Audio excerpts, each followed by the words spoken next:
you or someone you love have scoliosis? Are you wondering what's next? What is life going to be like from now on? Or is this even a big deal? Hi, my name's Dave Butler, and welcome to the Scoliosis Experience. We are here to talk with real people, both patients, parents, and providers, to bring hope and clarity to the road ahead. Thanks for joining us, and let's get started. In this episode, I talked to Jennifer Lee, who is a drama therapist in Boston. I got to know Jenn when we were doing a project with Lesley University, and she was involved in that, providing her expertise.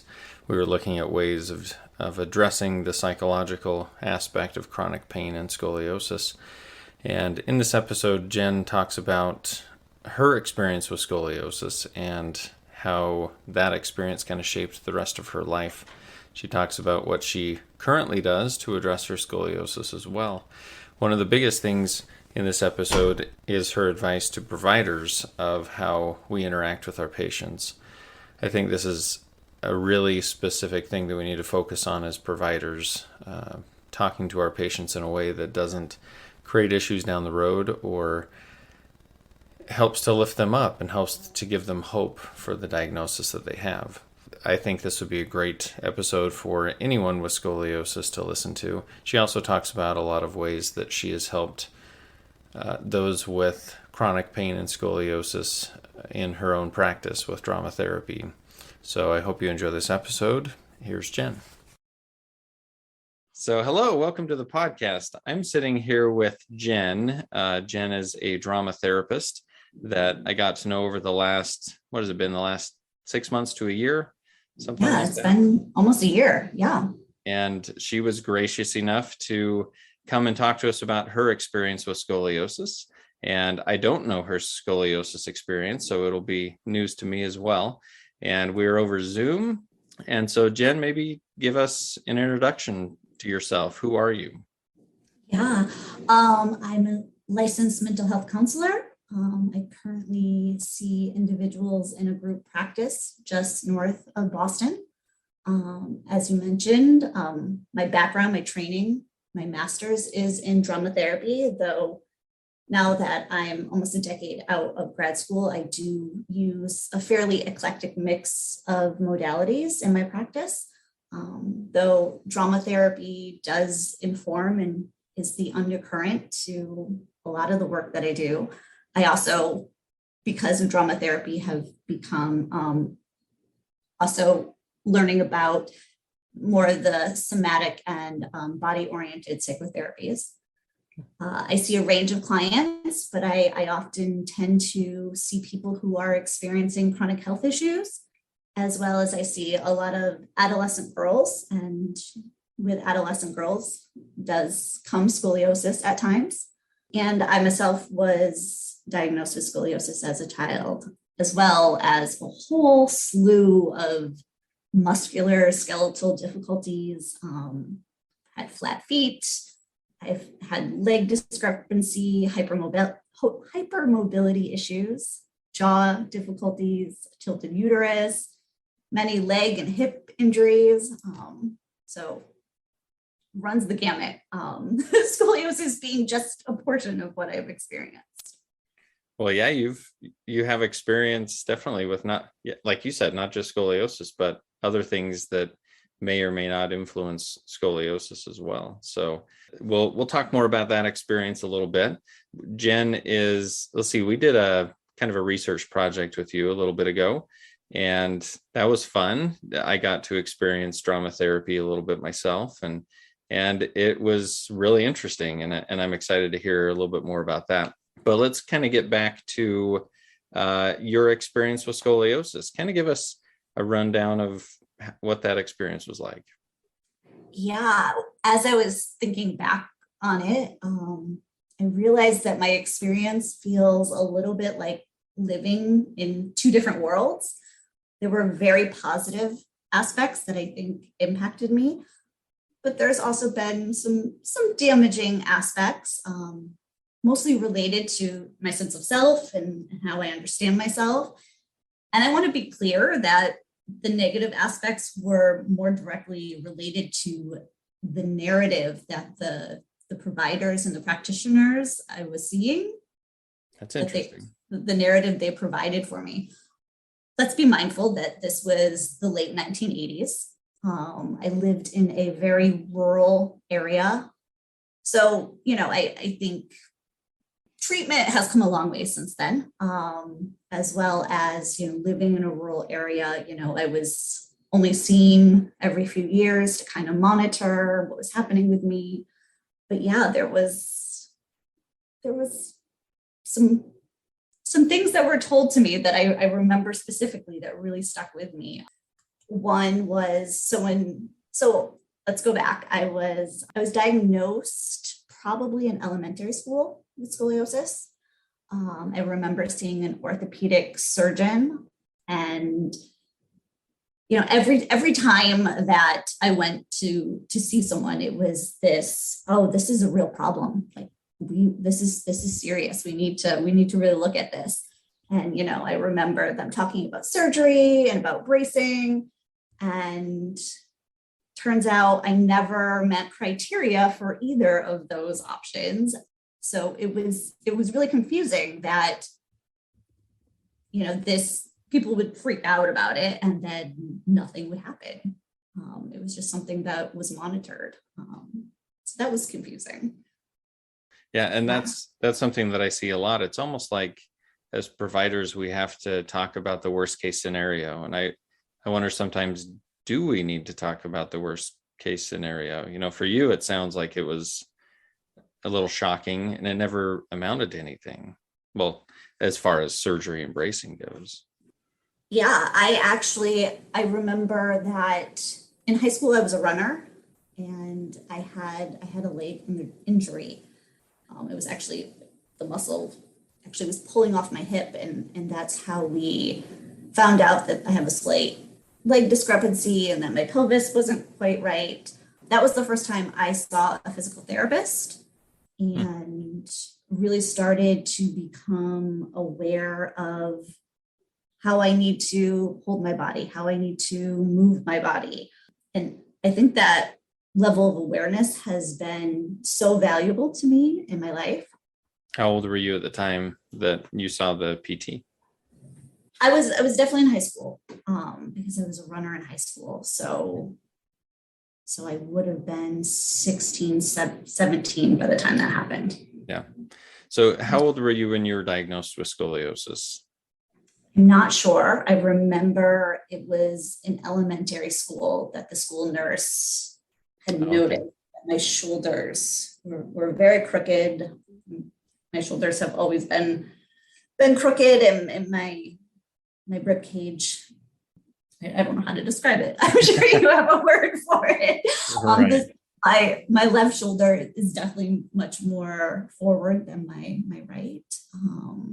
And my shoulder blades are also pretty crooked. I'm not sure what the curvature of my spine was at its worst. I don't know.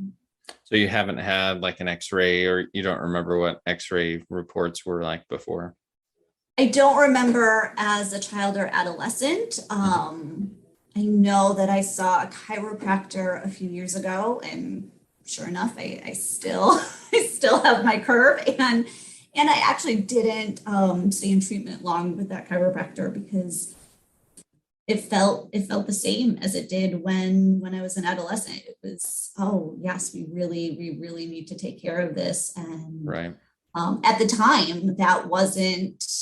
I was really looking for someone who would treat full body, because there was other areas of my body that I was having difficulties with. So having a practitioner that you trust and is really listening to you is very important. And I think it's interesting. You talk about, scoliosis definitely affects other areas of the body, and you're looking for that whole body approach. But sometimes when we see an x-ray and we see a scoliosis curve, it's like we're laser focused on, oh, we need to address the scoliosis, and that becomes the focus of treatment, when it doesn't sound like that's necessarily the purpose that you went in to get treated at that time. Yeah, and I would respect that. There were other. This chiropractor there were, sometimes you just get a sense, Right. you get those feelings, and I I had those feelings. So Right. certainly, yes, in some cases that would be what you would want to focus on, but yeah, it just didn't feel right to me. Right. So what type of treatment when you were a teenager did you receive? Anything, or was it just kind of watch and see if it changes? Mostly watch and see. Like I said, when I had the injury on my leg and hip, that was the first time I had physical therapy. And that in itself was really helpful. Like I said, so much of coping with all my musculoskeletal has been about really developing this deep interoception, this body awareness about how I move. And I became very aware at a young age where every single cell in my body was at all times. And I almost feel like that was a superpower. I feel like that has actually helped me in my career path. I was a performer and I worked in theater before I became a drama therapist. I have a background in clown and mime. That's awesome. Yeah, so it made me very aware of my body. And I think that's where some of that physical theater talent that I have came from. I also think that this deep somatic awareness that I acquired also helps me as a therapist. I'm always very aware of what's happening in my body when I'm working with someone, and that often informs how I work with them, as well as, especially as a drama therapist, I'm very aware of what's happening in the body of my client, how they're moving, how they're holding themselves, how they're breathing. And I think that's one of the positive aspects of having a lot of musculoskeletal issues, was this really deep somatic awareness. I also think it makes me very curious about the mind-body connection. I'm aware that, science hasn't really caught up with, some of the relationship between psychosocial aspects and musculoskeletal problems, and vice versa, because our emotions and our bodies are always in relationship and they're always impacting each other. So that always makes me very curious. And that's something that I'm always talking about with clients. So having experienced this firsthand, Jen, when we were doing our little drama therapy thing, we said we weren't going to talk about this, but I'm going to mention that you're definitely very interested in what your clients are feeling physically, I think, and how that affects them emotionally. Like my experience with, I have arthritis in my toes, and you really wanted me to get down to feeling like what that was doing to me and what that was feeling like. So I think I agree with you. I don't know other drama therapists, how they practice that way, but it seems like you really like to make that connection with the body, really feel what's going on, and then we can address that. Yeah. Well, one of the things that we're doing in psychotherapy is bringing that awareness and helping clients sit with all of their sensation. From a trauma perspective, we know that people either become hyper aware of their bodies, or they can completely dissociate from their bodies. So as psychotherapists, we're always looking at the impact of what is happening in the body and how aware of it are you, and what are the stories that you tell yourself about what's happening in your body. The intervention we did together, it was very playful. We were talking about your pain, and Right. Pain isn't a pleasant thing to talk about. Pain is also something that we don't have a lot of language around. So it was delightful, even though you are in pain, to see you be able to really make up this story, to be aware of what is happening inside you. And our purpose in that was to help you feel seen in your pain.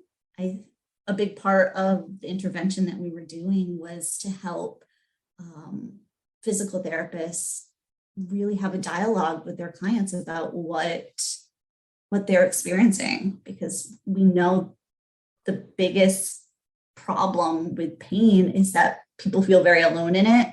They feel, other people can't experience your pain. So it can be, you can almost you can develop imposter syndrome about it. How bad is my pain? So those are some of the things that we're trying to do as therapists. So if we backtrack a little bit, we go back to when you were a teenager, did you feel like, we just talked about kind of how you treat and work with people with pain. How do you feel like did you have back pain, first of all? Yeah, well, that's interesting to think about, because I've always lived with back pain. And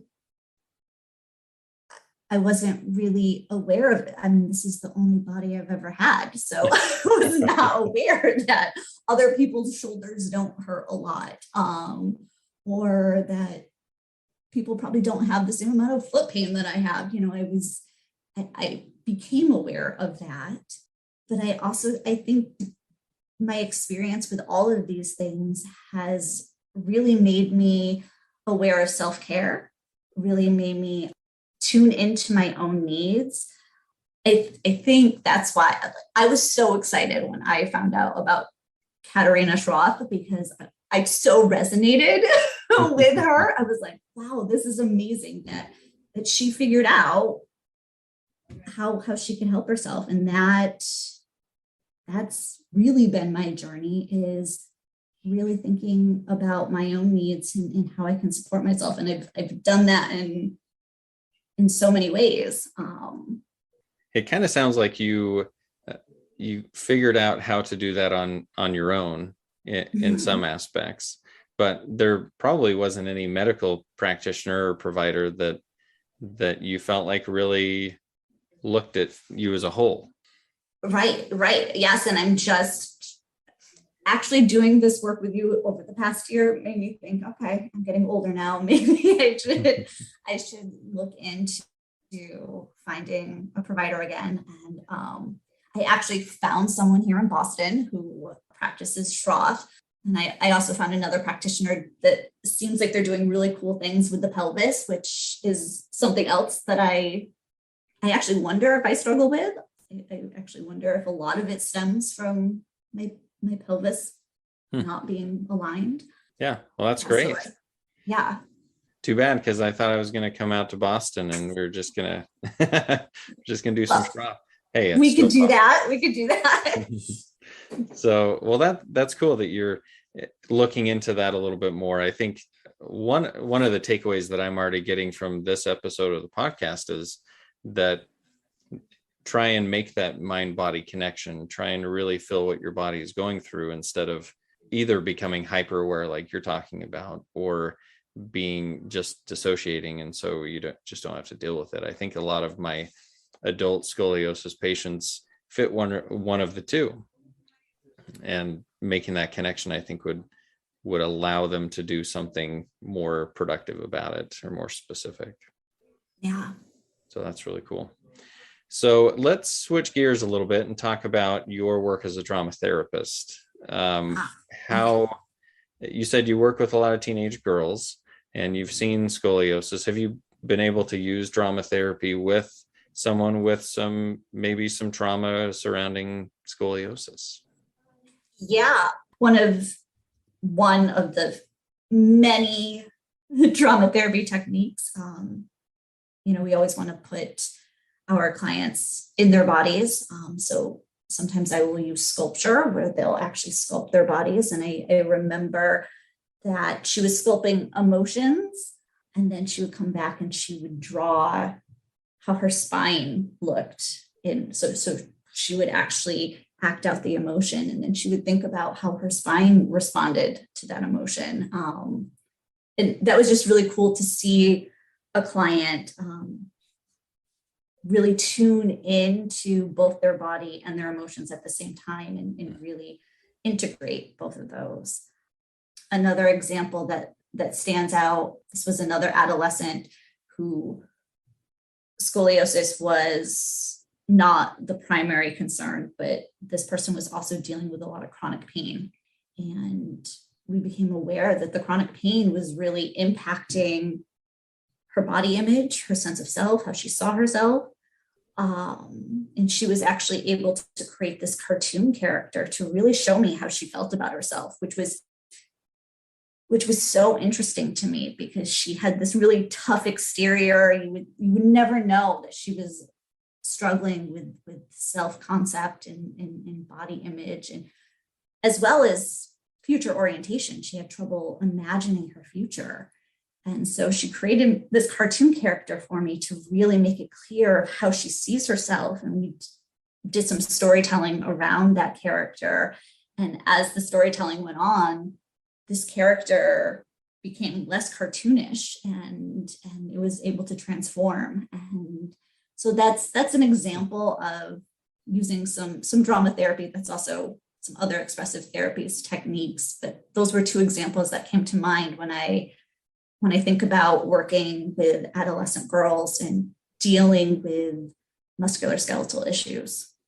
I mean, it's very eye-opening to hear you talk about how, I mean, it was probably much more in-depth and complex than you're talking about it, but it's nice to see a window into how that goes, because I think drama therapy and expressive therapies specifically would be great with a lot of teenagers who are having trouble expressing those. Well, adults have trouble expressing those things as well. So I think it's a great fit.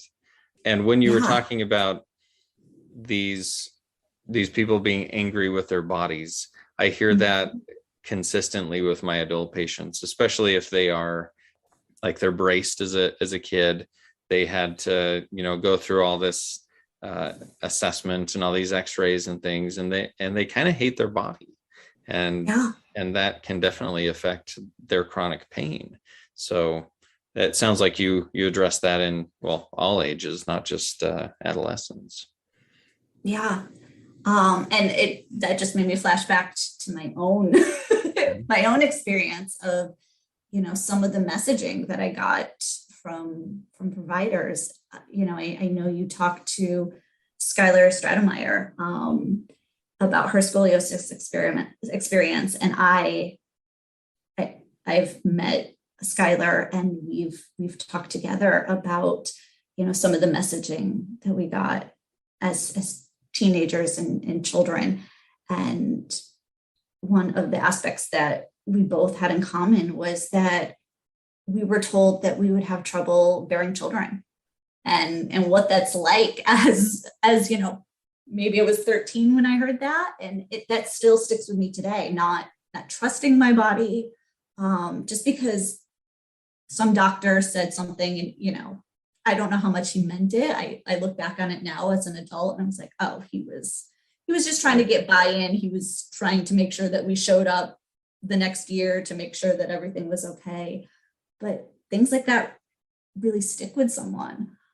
I also had another doctor who, same kind of thing, who told me, oh, if you don't stop running, you'll be in a wheelchair by the time you're 30. And, I look back at that now and I'm like, that's so exaggerated and so hyperbolic. Right. And honestly, I was in a dance competition on my 30th birthday. So I just want to say that to that doctor. But I am, you doing this makes me hopeful that, kids today aren't getting that same messaging and that same doom and gloom. Yeah, I think a lot of that comes from doctors not realizing the impact of what their messaging can be. I think that's much more prevalent, not just with scoliosis, but with all diagnoses that we see, because I have consistently that orthopedic spine surgeons that I hear tell patients that are in their 30s, oh, you have a spine of a 75-year-old, or you have, or talking about, oh, if you don't do something, you'll be in a wheelchair like you. Obviously, you're not in a wheelchair at 30.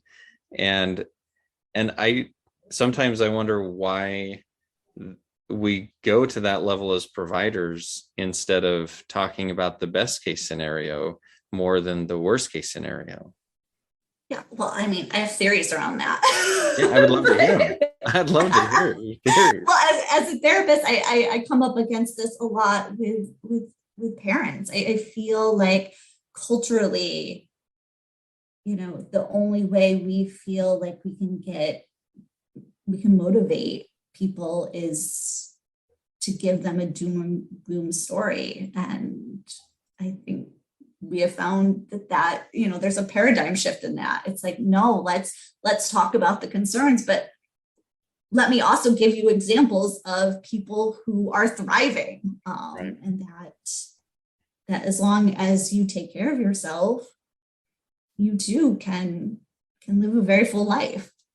Well, and when you talk about, you mentioned that the orthopedic surgeon may have said that so that you would show up to your appointments and make sure. I think that's probably part of it. It's like, if I don't tell them the worst case scenario, then they're going to take this too lightly and not do anything about it.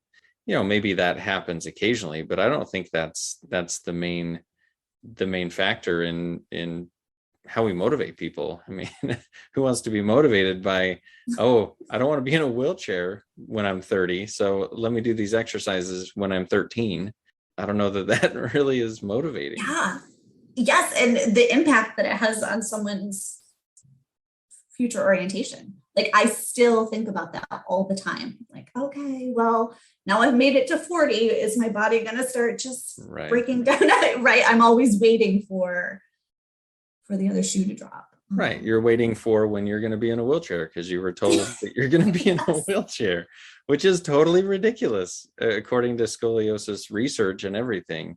And you talked about, hopefully treatment now is different than what it was back then. You're like, we've made a lot of advances, but to be honest, I don't know that we've made as many advances on that side of the ball. I think we've made advances in treatment and how we treat it, but as far as how we talk to patients, I don't know that has seen the evolution that we really need to have, because I still hear it all the time. I have moms that ask me about their daughters, whether when they have babies, whether it's going to be a problem. And I know that that's coming from something that a provider said to them before that is influencing that. And so it's still happening. I think treatments have gotten better, but the interaction with the patients haven't, I would say. Well, maybe they have. I don't know. What's your experience? Have you seen that change? You've been in. Well, you give me hope. The fact that you are always looking for new ways to interact with your clients, you're always looking at new modalities, you're thinking about the emotional impact, the fact that you're doing this podcast, that gives me hope. Yeah. Well, yeah. And hopefully with the stuff that we've been doing with Leslie University, we'll be able to have a little more information for people where we can treat both aspects of scoliosis, not just the physical, but also the mental side of it as well. Awesome. Great discussion on that. What advice would you give someone, let's say teens that, since you work a lot with teens who are diagnosed with scoliosis, what advice would you give them?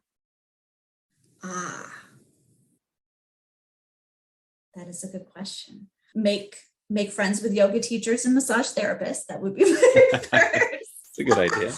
Yeah, I mean, I can talk a little bit about what has been helpful for me in coping with pain and in body image. I found that strength training has been really important, especially back and shoulders, but also core. I also found that for me, strengthening my feet and ankles has really helped. If you think about it, that's the base of your body, and where the rubber meets the road. It helps everything. Yeah. Yoga has been very helpful, though I have to be honest, when I started yoga, I hated it. And I now realize that it's because my body didn't get it at first, because I had to really figure out, and this was probably mostly due to the hypermobility issues. But I really had to learn how to make the modifications. But I have found, poses that really help me. I actually love yes, 40 years old, and I love aerial yoga and acro yoga. Oh, And that's awesome. those have been very helpful in helping me stretch out and decompress my spine. I live in a very small Boston apartment, but I have a yoga hammock. I hang upside down a lot. That's awesome. Yeah, I actually noticed my scoliosis a lot during the pandemic because I was still doing yoga, but the gym closed and I was sitting a lot. But luckily, the two people that were in my quarantine pod was my husband and a really good friend of mine. And my really good friend does a lot of acro yoga, and my husband is also a yoga practitioner. So he would just follow me around the house and he would do adjustments. So that was really helpful. Yeah, and acro yoga, I mean, take that, wheelchair surgeon. Yeah, right. Yes. I also do a lot of breath work, which also made me excited to hear that the Schrock method definitely incorporates the breath. I think really understanding how the breath impacts all the systems in our body, from our nervous system, our endocrine system, our musculoskeletal system. So those are the things that I've used to help myself. So my advice would be to take care of your entire system, to see that body awareness that you are developing in your physical therapy, in your Schroth method, that's a superpower.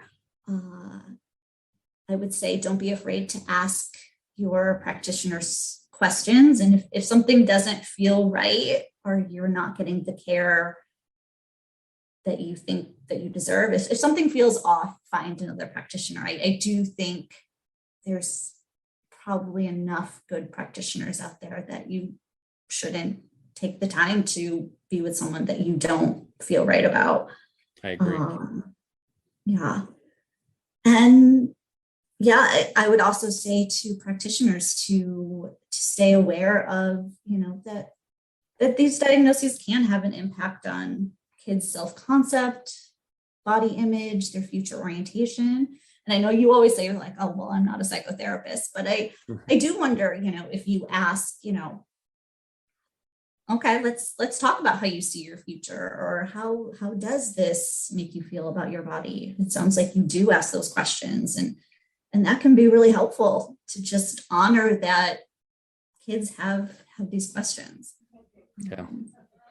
I think that's great. Fantastic advice. And the more I do this podcast, the more I realize I started the podcast initially for my patients, that they can go and have a resource. But the further I get into it, the more I want it to be something that providers listen to, because they need to understand what is happening on the other side. They need to understand that these conversations, it can have positive and negative impacts on their patients.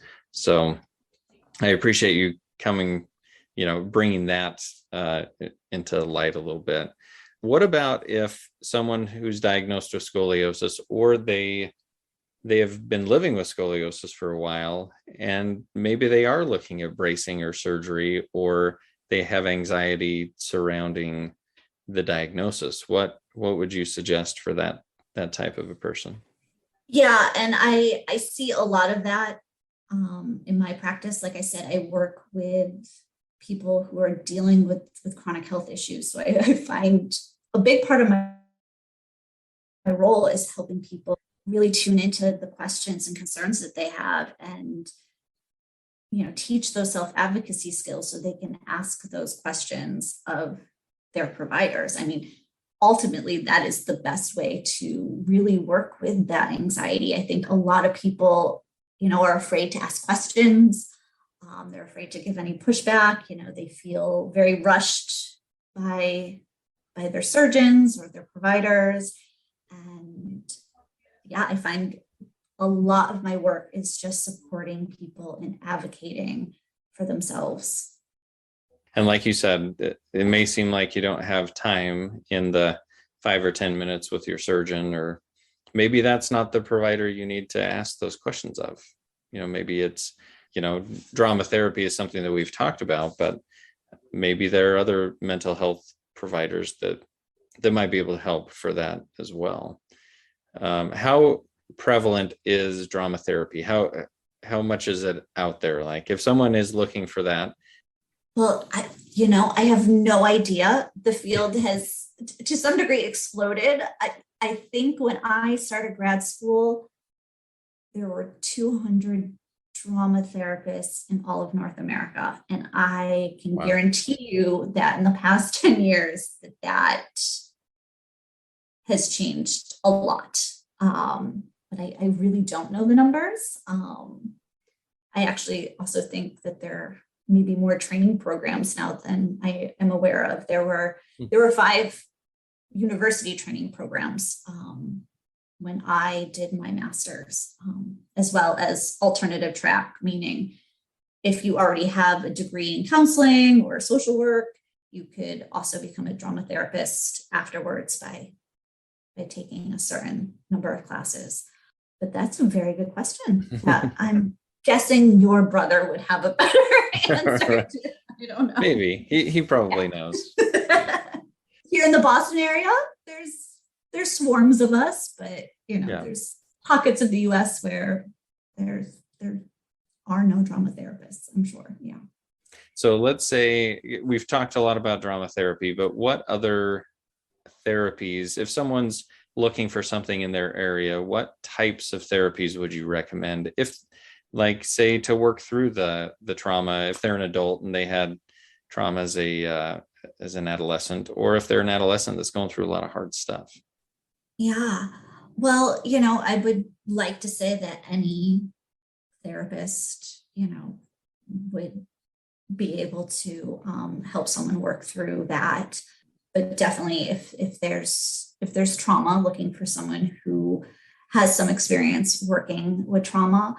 But there's also, if you're also looking for that mind-body connection, there's also other modalities that explore that, including dance movement therapy, somatic therapies. There's a whole bunch of somatic-oriented psychotherapies, which is really exciting because I think that will fuel more research around the mind-body connection. I know working with you and your team of physical therapists, we keep finding that there's this liminal space, this no man's land where it's like, oh, I don't really know what's happening in the in-between. Physical therapists have their language, therapists have another language, and sometimes there's this area of the unknown. Was that surprising to you when we started really talking about that, how big that rift is between the two?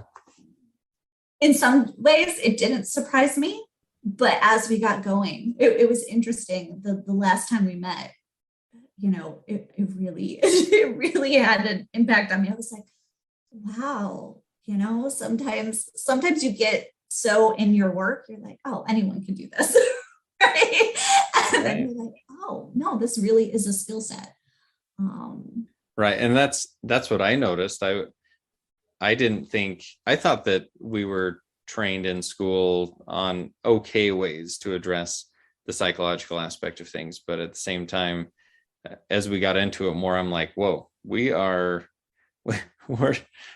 on different sides of the canyon. And how do we take that canyon and make it smaller? That's what I'm trying to explore a little bit more is how do we address both sides without stepping out of our skill set. But I think the multidisciplinary approach is what I'm kind of getting more specific with. Is I need more people on my team that can do that. Yeah. Well, I also think the whole medical model is everything is reduced to a specialty, and that's been really great in so many ways, but it has created this real gulf between disciplines.